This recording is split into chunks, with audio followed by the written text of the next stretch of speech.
Hello everybody, I hope you're all well. Welcome back to another Doctor Who Big Finish audio drama review. In today's review, I'm going to be taking a look at the latest release within the Lost Stories range, which is Genesis of the Cybermen, as written by David K. Barnes and adapted from an initial idea by Jerry Davis. This release is available to order now on the Big Finish website on both physical CD and download, and as per usual these days, the physical CD is limited edition to 2,000 units, so once it is sold out, it is sold out for good. I have a feeling that given the reaction to this story online, the fact that it features the Cybermen, it may be one to go out of print considerably quickly. So I ventured into Genesis of the Cybermen with some apprehension. Some have rightfully asked, we have spare parts, so why do we need this? In 2023, we got Daleks, Genesis of Terror within the Lost Stories range, as well as early redrafts and retreads of The Ark in Space and Revenge of the Cybermen, and that did cause a little bit of confusion. I was scraping the barrel within this range at this point, especially when the story of Genesis of the Cybermen is competing with a story that is widely regarded as one of Big Finish's best. It's certainly a risky game. So having taken the plunge into this 4-part serial, come halfway through, it's clear that this story is very different to Spare Parts. Whilst yes, the base concept does remain the same, the beginning of the Cybermen as the title suggests, there is an incredibly 80s feel to this narrative, which I think Spare Parts does lack, which isn't necessarily a bad thing, but it's a unique thing about this story. So this episode is set within early season 19, pre-Earthshock, so we have the Doctor, Adric, Nyssa and Tegan. They are flung off course to a planet which the inhabitants handily call the world, because they believe that they are the only people within existence, so what's really the point in naming their own home planet? There is a rather historic, rustic feel to this society, a monarchy, castles, but there is also an underlying interest in science as well, so it's a nice blend of history and sci-fi. Except the lifespan of these people is rapidly reducing due to the orbit of the planet shifting and multiple other things, so life expectancy is age 50, and Prince Sylvan is already feeling a little bit exhausted come the age of 20. And his brother, Dager, is a doctor trying to save their father through mechanical enhancement. You know what's coming here, don't you? So with the king about to die, who will take the throne next? That is the big question. So by part 2, we are then flung into the future, and the early foundations of Cyberman society have started to form, and the chemistry between the Doctor and his companions feels very authentic to the time period. I have a very easy ride listening to this TARDIS team, as the protagonist's energy works so well within the audio medium. They really carry the story. I like how David K. Barnes integrates Adric's interests into the episode, his mathematical talents in particular. He's very intelligent, but still a bit irritating at times as well, so it's quite believable to what is seen on screen. He's young, he's excitable, he's putting his foot in it quite a lot, and I really enjoyed that. There's a particular moment in part 4 where the Doctor is going on about who is clever enough to solve the equation, and then Adric just comes in and basically hands it to the Cybermen, which is very funny. Despite the bleaker aspects of this release, there is multiple notes of comedy, which really made me smile, and there's a good few references in there as well, which is quite fun to spot. The episode, crucially, does not feel tired. The dialogue is well thought through and imaginative, making it overall quite an enjoyable listen. Likewise, Nyssa gets to apply her medical knowledge, which allows the listener to dig a little bit into the technicals of the early Cybermen, the more body horror aspects, the removal of human parts, and that detachment to emotion. And this really increases the eerie elements of this plot. It certainly plays to the more emotional human interactions, I think, though, this story, than gore. There is a particular scene between a mother and son, which is quite stunning to listen to, yet very tragic at the same time. And again, I think this is where this story differs from Spare Parts quite considerably. And the fact that Nyssa is so connected to these mechanical enhancements and scientific discovery, I think that this rather impacts her as the story progresses, as she's just trying to help out and do what's best. The support characters beyond our TARDIS team, like Meta, are also very three-dimensional and crafted to feel real, which which I think really helps the story come alive. Now, I do love Janet Fielding as Tegan, but I do not think that this plot does much with her character. If anything, it's very authentic to the time period.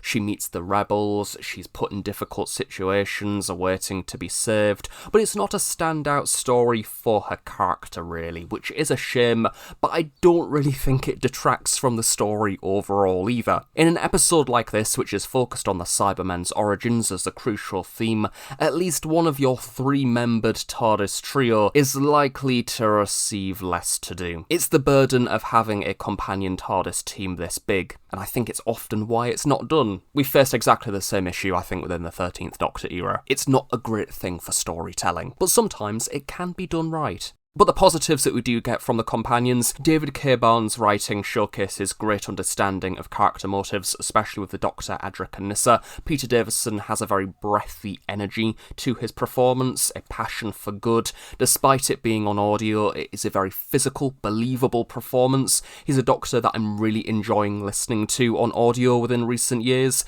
and the Cybermen, I think, also bring out the strengths of this incarnation, despite the fact that this story is pre-Earthshock, which initially I went into this episode a little bit uncertain. How do I feel about this story and Earthshock existing within season 19 together? But having a little bit of detachment, I think it works. Both stories are nice in their own right. Now, the way the Cybermen are written within this story, I think, is really interesting. The 10th Planet Cybermen have this weird upwards inflection in their voices. They always sound quite confused or curious. They have lots of great lines within this episode, and I can't lie, at some points I did find them weirdly adorable. But as things flow within this story, it does get darker. It doesn't quite go to the level of Spare Parts, but it's the way that emotion is either present from some characters or completely lacking in others, which is really effective. That balance between the emotion-feeling characters and the cold of the Cybermen. Now, the voice modulation within this episode is very New Who Mondasian Cybermen, the likes that we got to see within Series 10.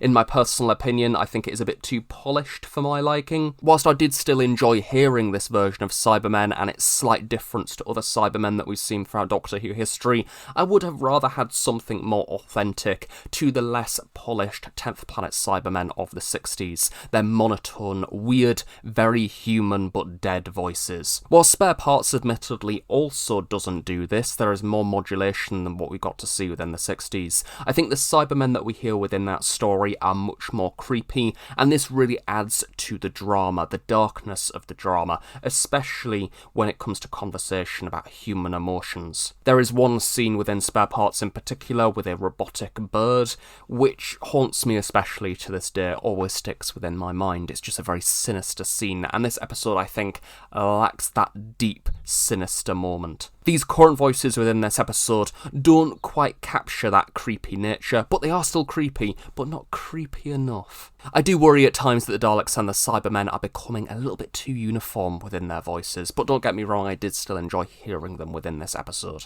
Now, because there is less substance to the original Gerry Davis idea for this story, other than a book publication, as it was never fully scripted, that means that there is less material for David K. Barnes to work with, meaning he has flexibility to expand this idea on audio. There's freedom with the companions, and great dialogue contributions from David. He's definitely put his own stamp on this story, which I really enjoyed. It added more personality to the drama, and I think it really benefits the production overall. It doesn't feel like a story that was initially intended for TV and then adapted onto audio. This feels like an audio drama intended to be an audio drama. The medieval aspects, especially the prince, his brother, his friend Meta, it carves a unique identity for this story beyond just merely being a retread of Spare Parts. This story has a different spirit to it, and while Spare Parts does remain superior, which, let's face it, was always going to be the case as it's one of Doctor Who's finest, I think that this story's similarities to Spare Parts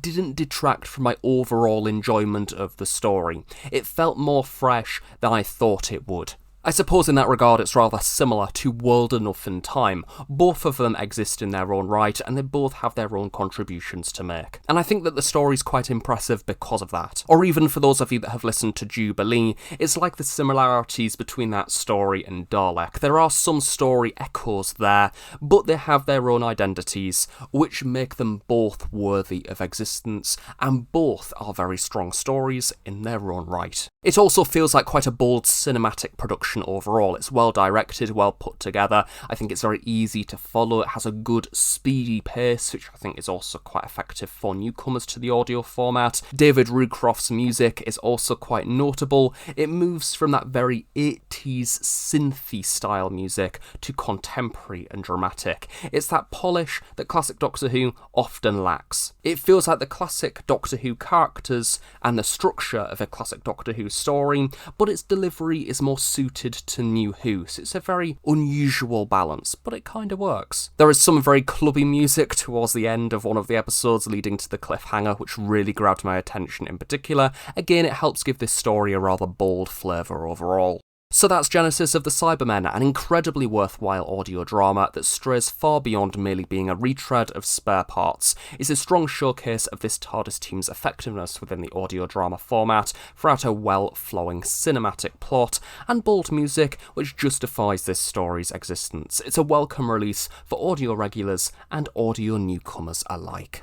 So there we go, thank you very much for watching this review. I did rather enjoy this story, and I hope you've enjoyed this review as well. Thank you very much for listening, and do of course stay tuned on The Host Productions for regular reviews and reaction to the latest Big Finish audio drama releases. Have a nice day, I shall see you all next time.